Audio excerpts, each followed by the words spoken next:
What do you want? How badly do you want it? And how much are you willing to suffer? You can't be perfect. You can't plan everything, but it's like you're trying to navigate something that's constantly moving. So when you step into it, you'll take your L's and, grab your lessons, but ultimately down the road, you're a different person than when you started. And I think that's what it's about, the courage to sort of step into that moving dynamic. There's nothing more important in life as a warrior to be stronger than the conditions and circumstances that are presented to us. Nietzsche, the philosopher, once said that chaos is needed in oneself to give way to a dancing star. Without chaos, there will be no armies to fight, no mountains to climb or dragons to slay. Without chaos, there will be no realization to one's actual truth. I don't know your situation. I couldn't place myself in your shoes, but what I can tell you is that there's no value ever in pointing out and blaming the world. It's what can I do to fix the situation? You can't control where you started, but you can always control where you go from here. Ambition, personal responsibility, personal agency will change your life. I mean, the issue is that it's harder. So I think the two most compelling things that shape a person are failure and shame. I'm not saying you have to rush to failure, but people are so scared of failure now. And you hear all these same things, like Michael Jordan would have scored so many points had he not taken all those shots. Or Babe Ruth wouldn't have hit all those home runs unless he stepped up to the plate. And they're all so irritating because they're all so cliche. But they were there, right? They did strike out. They did fail. They were not even considered to come on and play for their high school team because they weren't good enough. Right? It's not your boss. It's not, this person, that person, this person. It's you failing to navigate around what's in front of you. So Eddie, how can you step up and build something with these pieces? And so when I think of ambition in today's day and age, I just think a lack of understanding. If you were to look at this as going, right, cool, there's someone up there playing a big game, and it's like, these guys are good, and it's like, yeah, but how good are they? It's like, let's put it to the test. And they put this thing in front of you, and then you decide then to give it up and try something else. And then the people up there go, told you. Versus putting that obstacle in your way, and not only do you learn from it, you become better, and like, they deserve it. And whatever thing you think of, if you can mentally visualize that when you go through a tough time, you're like, no, I know your game. Let's see what you're made of. And that's what I want people to understand.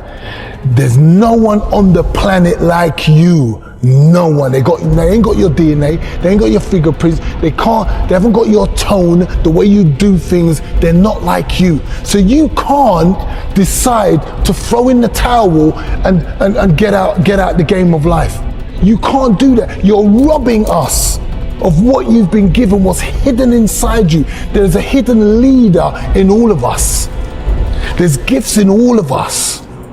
Why don't we tap into it? If you're living a life that is just so numb and so monotonous, every day is the same, you feel the same, you wake up at the same time, and that's fine for some people.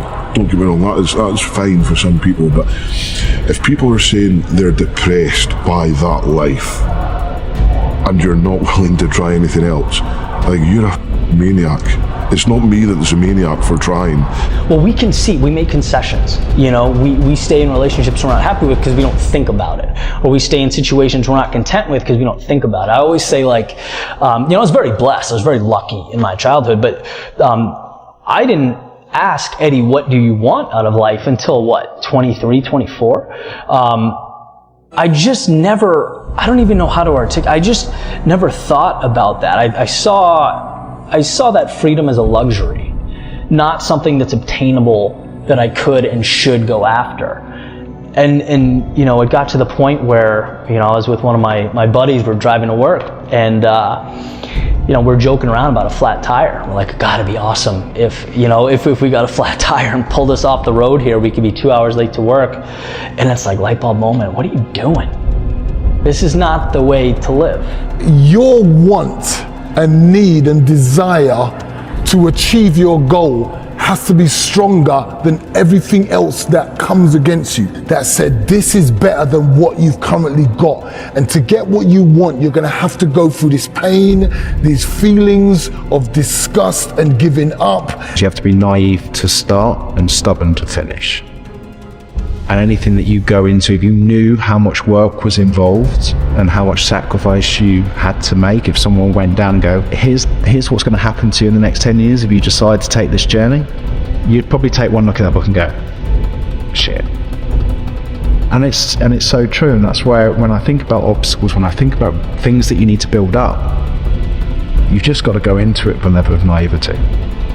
But when these things do come, you've just got to have a mindset about it to go, okay, cool, how bad do you want this?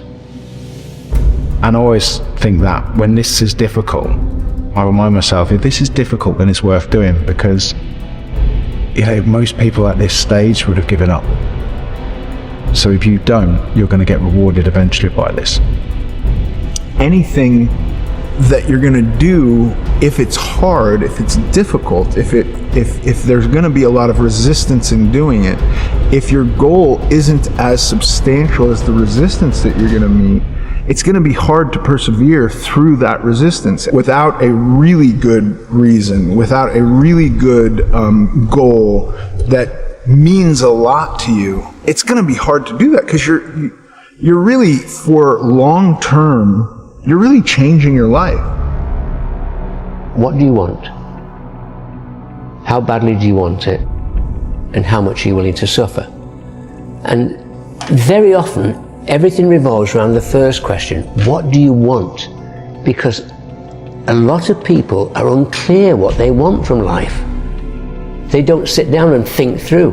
We are writing our own life story every day, and yet we don't think about it. Who do we want to be? Where do we want to live?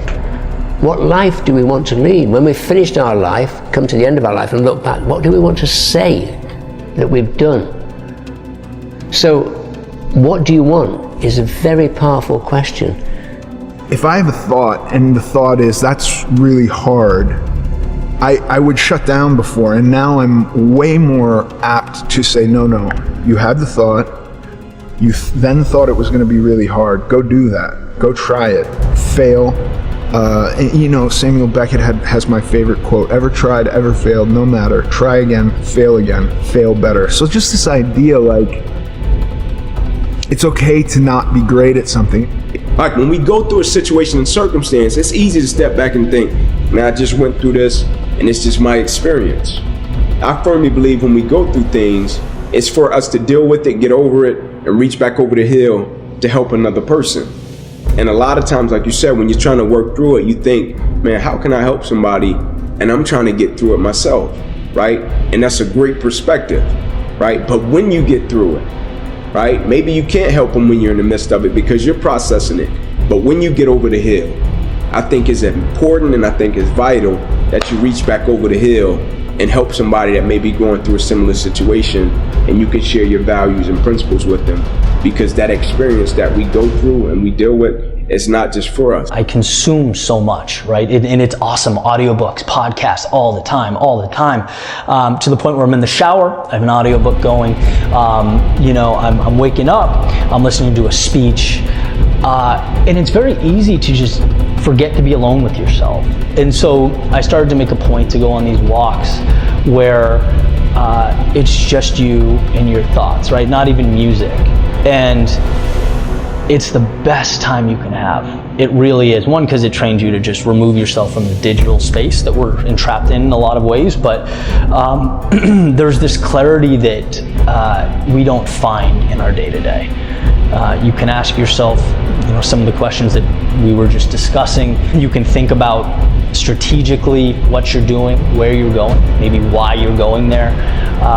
It's funny how some of the most fundamental, important questions are just not asked. And they're not asked because we're doing other things.